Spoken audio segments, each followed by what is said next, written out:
Hello, everyone.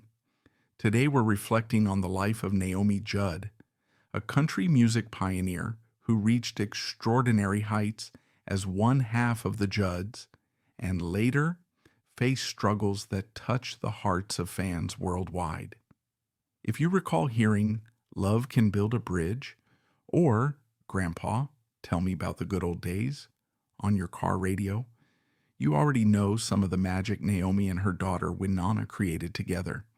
Yet behind those award-winning harmonies lay a personal story that encompassed triumph, vulnerability, and, ultimately, tragedy. In this conversation, we'll trace her early rise alongside her daughter, the golden years of the Judds, and the trials that weighed on her in her final years. Our aim is to remember not only the sorrow surrounding her passing, but also the enduring warmth she brought to country music. Whether you grew up humming her songs in the 1980s or discovered them later on, I hope you'll find moments of connection and understanding as we revisit Naomi Judd's remarkable story. Naomi Judd was born Diana Ellen Judd on January 11, 1946, in Ashland, Kentucky. This region has long been associated with Appalachian folk and early country influences, where everyday life often found expression in heartfelt ballads. While Naomi wouldn't be a direct figure in the new Hollywood scene of the 1960s and 1970s, she emerged in a country music era undergoing its own transformation. Traditional Western sounds were gradually merging with pop-friendlier tunes, setting the stage for the countrypolitan vibe that dominated radio during the 1970s. By the time Naomi and her daughter Winona teamed up as the Judds in the early 1980s, country was searching for fresh voices, artists who could bring authenticity and strong storytelling. Naomi's early background included single parenthood, hardships, and even stints in the medical field. She briefly studied to be a nurse. This personal grit and resilience mirrored broader cultural shifts. The 1980s saw a growing audience for country artists who sang about real-life struggles rather than polished fantasies. Radio listeners gravitated to those who had genuinely walked a difficult road. With the Judds, Naomi's own story, raising two daughters, facing financial strain, and forging a new path in music, gave her songs an honesty that people felt deep in their bones. Naomi's life significantly changed in her early 30s, when she started harmonizing with her daughter, Winona, at home. They discovered a mutual spark. Winona's rich, soulful lead vocals paired beautifully with Naomi's polished harmonies. This mother-daughter duo performed wherever they could, church gatherings, local fairs, and eventually small showcases in Nashville. By 1979, they'd attracted attention from industry figures who saw incredible potential in their entwined voices. The Judds were soon signed to RCA Nashville, launching them into a world that Naomi, at the time, could scarcely have imagined. The year 1983 brought their debut EP, Winona and Naomi, featuring the single, Had a Dream for the Heart. While not an instant classic, it signaled that the duo possessed a rootsy blend of country tradition and accessible pop hooks. Naomi's stage presence was gentle yet confident, and she balanced Winona's powerhouse delivery with a maternal warmth that made them more than just a standard act. Audiences sensed genuine devotion behind their performances, as though every lyric was a personal story shared over a kitchen table. This authenticity became a hallmark of their brand. What followed in the mid-1980s was a spectacular rise. The Judds scored a run of #1 hits including Mama He's Crazy, Why Not Me, and Girls Night Out. Their first full album, Why Not Me, 1984, sold in the millions and earned them Grammy Awards for Best Country Performance by a Duo or Group. In an era often dominated by male stars, think of George Strait and Randy Travis, Naomi and Winona achieved a presence that rivaled any headliner. It's worth noting that Naomi had no prior professional singing background. She was, after all, a single mom who studied nursing. This late-blooming success story made her particularly relatable to women who had postponed dreams for the sake of family responsibilities. In 1985, they released Rockin' with the Rhythm, which brought hits like Have Mercy and Grandpa, Tell Me About the Good Old Days. The latter especially resonated with older audiences who remembered simpler times. Naomi's voice shone in these reflective tunes, offering layered harmonies that soared with heart. The Judds also became known for bridging generational gaps, as their music appealed equally to older country loyalists and younger listeners seeking new talent. Though the Judds' mainstream hits are well documented, Naomi's career featured two lesser-discussed projects that reveal her depth. The first was her involvement in co-authoring a children's book, loosely based on life lessons she learned as a nurse and a single mother. Released in the late 1980s, it never became a bestseller, but it reflected Naomi's desire to share wisdom beyond the stage. Critics who stumbled upon the book praised its gentle storytelling and moral center, even if it didn't grab public attention like an album might. The second lesser-known episode was a short stint advocating for rural women's health care. During the Judds' heyday, Naomi quietly contributed to public service announcements about preventive screenings and maternal wellness in underserved communities. She leveraged her nurse training to speak credibly on these issues. Though overshadowed by their chart-topping singles, these behind-the-scenes efforts cemented Naomi's reputation as more than just a performer. She was also a caregiver at heart, concerned with the well-being of others. In 1990, the Judds shocked the country world by announcing a farewell tour. Naomi had been diagnosed with hepatitis C, a condition that forced her to reconsider the grueling lifestyle of endless gigs and travel. The diagnosis was grim enough that she decided to step away to focus on treatment and recovery. The duo's final concert took place in 1991, leaving fans heartbroken but sympathetic to Naomi's health plight. Winona launched a successful solo career thereafter, while Naomi retreated from the limelight, at least for a time. Remarkably, she beat the odds in her battle with hepatitis C and went on to have periods of remission. This recovery story inspired many who face chronic illnesses of their own. Naomi penned memoirs detailing her health struggles and experiences in the spotlight, each shedding new light on the ups and downs of stardom.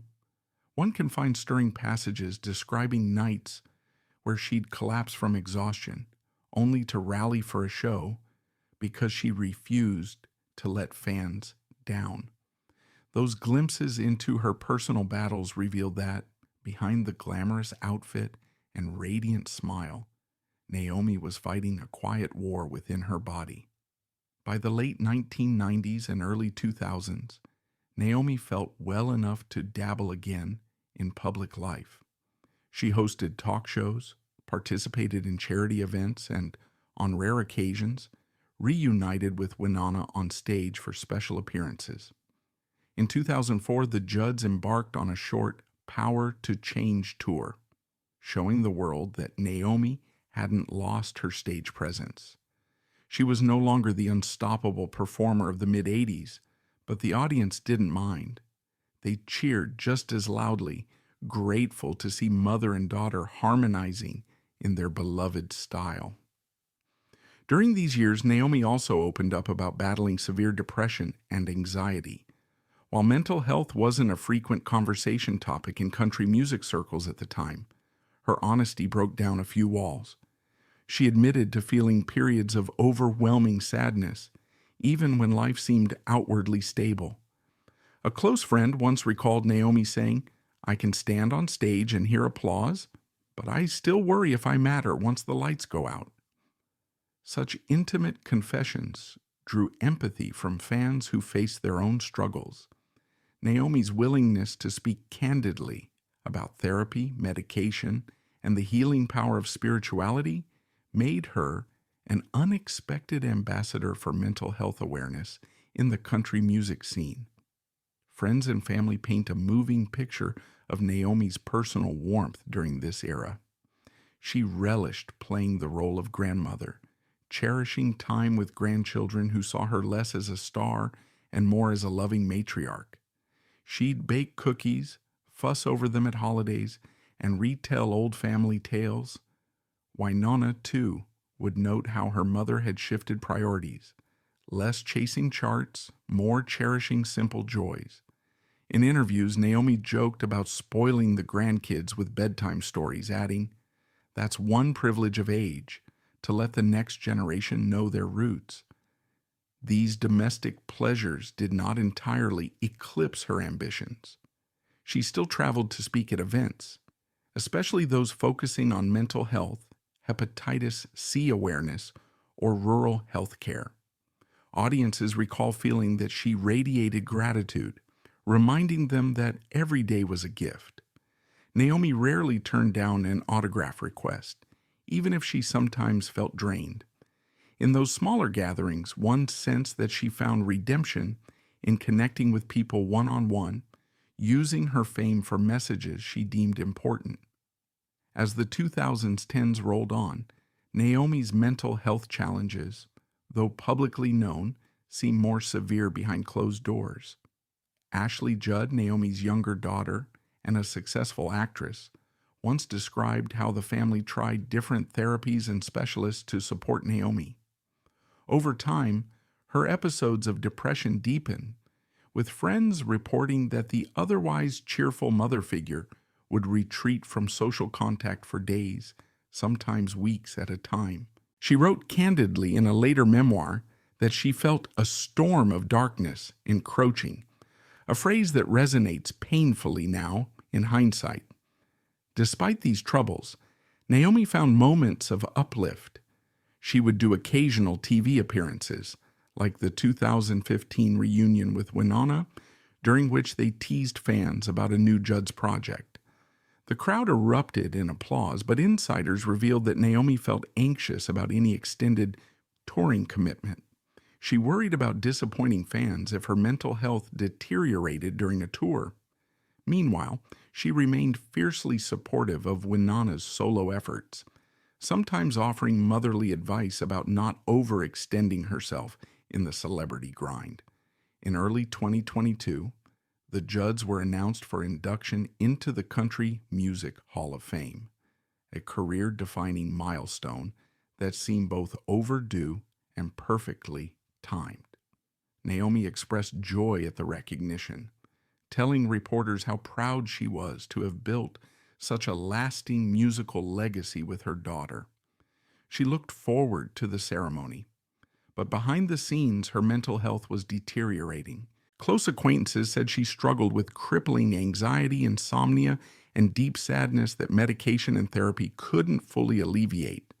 The suddenness of Naomi Judd's death on April 30th, 2022, shook the entire country music community and beyond. Many believed she was finding her footing in her later years, but unbeknownst to most, she continued to battle severe depression.